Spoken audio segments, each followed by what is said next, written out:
When you want your spring break to feel like... and your kids' pool day to feel like... and your hotel bed to feel like... ooh, and room service to feel like... because at Hilton, hospitality feels like... Your cabana's ready. Would you like fresh towels? It matters where you stay. Book now at Hilton.com.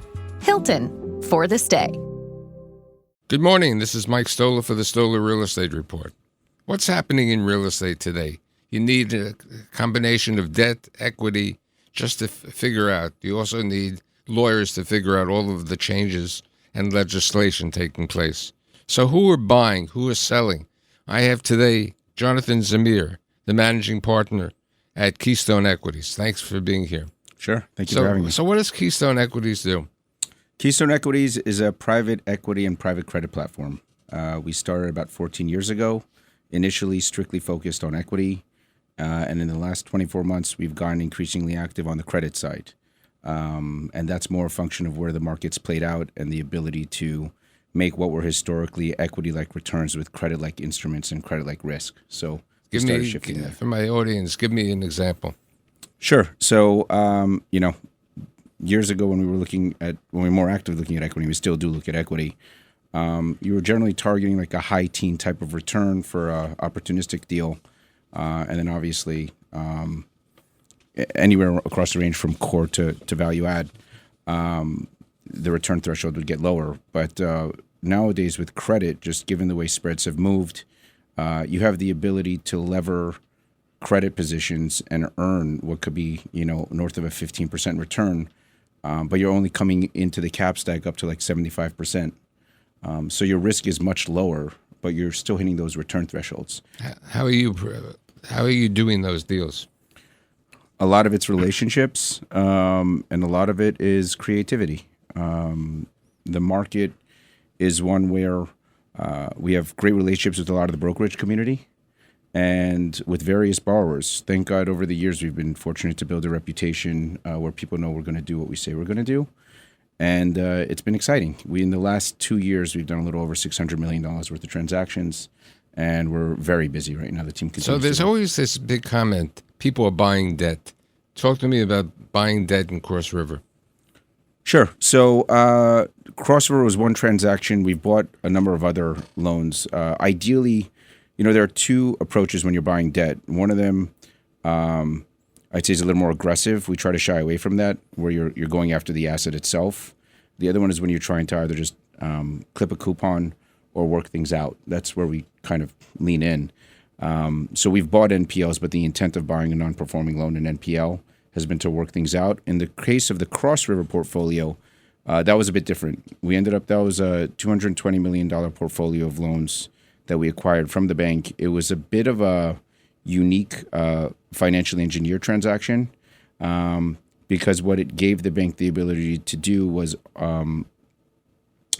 lower or I'd say soften their balance sheet and redeploy that capital into new loans. And for us, it was the opportunity to buy into what we thought were very good loans, great sponsors, low LTV. There was some recourse on some of the loans. So we felt really secure on those positions and still clip what we thought was a really accretive return. So, now, this year you recently did a deal in Astoria. Tell me about that. Sure. So a couple of weeks ago, we closed an $84 million lease-up loan. Great sponsor. They built very quickly, very efficiently, great product. They built a rental? Yes. And they basically needed someone to bridge from, when you get a construction loan, the rate on that construction loan tends to be significantly higher than what you're getting once you've completed the project and once it's stabilized. The bridge comes in once the construction's been completed, essentially. So we came in right after they got their TCO, and we gave them a lower rate that gives them the ability and the time to lease up the asset. So who's going to take you out? It's a great question. It really depends on the borrower at that point. He can turn towards Freddie, Fannie type of lenders, or he has a lot of optionality at that point because once that's a stabilized asset, the pool of lenders kind of grows there. Okay, what about you were involved with another transaction, Connecticut? Sure. So that was a little bit of a different transaction. We bought a $60 million NPL. That was the note-on-note financing of a leasehold interest of an office building in Connecticut. So it was a little bit hairier and more complex. Hairy, that's the understatement. Yeah, so I think that's where we shine. So you asked a great question, like how do we find opportunities? I think where we kind of focus our efforts are on transactions that either require a little bit higher proceeds or have a little bit of hair on them and take some creativity. Having played and continuing to play in the equity side, I think, and this is meant with tremendous humility, we have the ability to wear that hat and basically put ourselves on the other side of the table. So we know sensitivities that they're going to have and be able to structure around that. Let's talk about Bank of China transaction.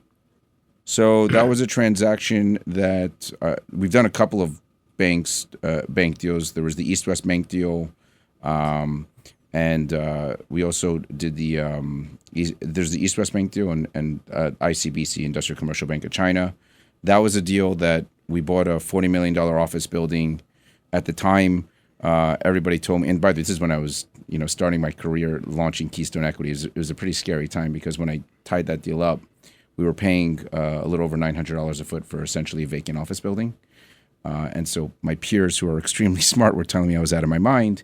What they didn't know was we had a lease signed and executed and held in escrow with ICBC, the second largest bank in the world, Industrial Commercial Bank of China, naming this their U.S. headquarters. And they were paying a meaningful rent, and it gave us the ability to flip out of the retail alone for $36 million after buying the building for a little over 40. So our basis in the office came down meaningfully, and everybody suddenly realized what it is that we were doing. It was arbitrage. Okay, what about the other deal that you did on the Bowery Bank building? It was similar. So we did the Bowery Bank building deal prior to the ICBC deal.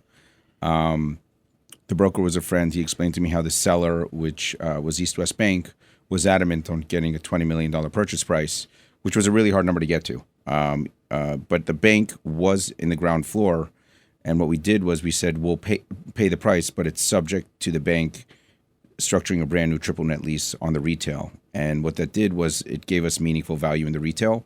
There was a moment in time where there was arbitrage in the market where we found the ability to bifurcate between the retail and office. If you have really valuable retail, if you look at it from a granular perspective, the cost per foot might be very high. But once you bifurcate the retail and the office and you attribute the proper value to the retail, you suddenly realize there's meaningful value, and it brings down your basis in the office meaningfully. So in today's time, what type of assets are you interested in, both as equity and as debt?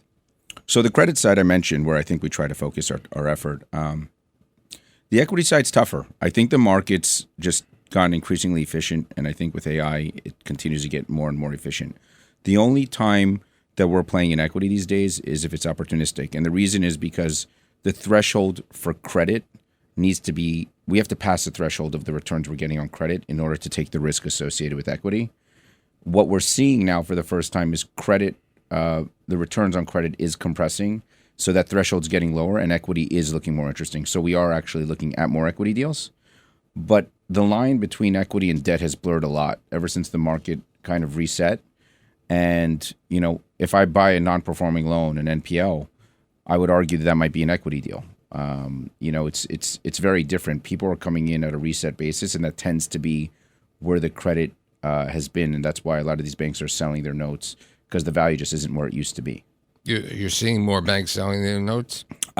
We certainly have seen that.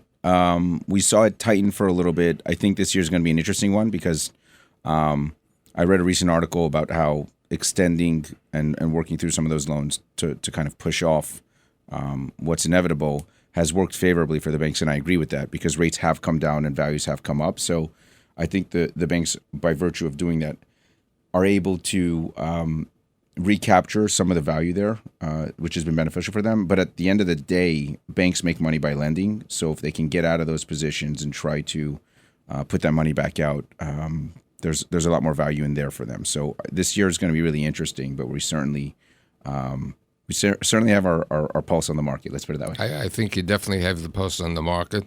You've built a nice business. I'm very proud of you. And I'd like to thank you for being here today. I appreciate you so much. It's really great to be here and with a friend that's been there for so many years.